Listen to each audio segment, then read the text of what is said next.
Trump के सामने एक ऑब्जेक्टिव ये था कि जैसे ही हम हमला करेंगे ईरान के लोग सड़कों में निकल आएंगे और they will demand for the regime change.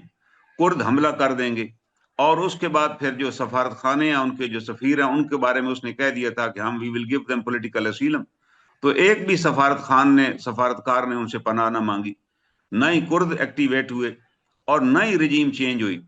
बल्कि खामेनाई की शहादत के बाद the whole Iran was galvanised, वो मुत्तहिद हो गए कि हमने अभी जंग लड़नी और हम इसे बसीयत है एक कौम की हम जंग लड़ेंगे। तो उस लिहाज से देखा जाए तो ट्रंप अपने तमाम ऑब्जेक्टिव्स में फेल हो चुका है।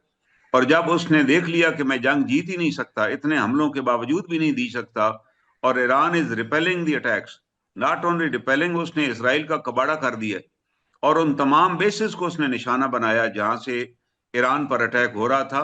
दैट वाज द रीजन कि फिर तंग आके उससे कोई और ऑप्शन ही नहीं मिला।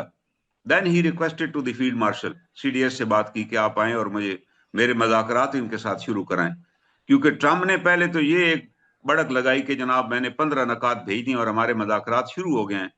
तो ईरान ने टाइम नहीं लगाया, 3 मिनट के अंदर ईरान ने कह दिया कि नो मुज़ाकरात, हमारे तो उनके साथ कोई मुज़ाकरात हो ही नहीं रहे। फिर उसके बाद मुसलसल वो झूठ बोलता रहा और his lie was export badly time well in time by the Iranian people. So then they requested our army chief, then our Pakistan government.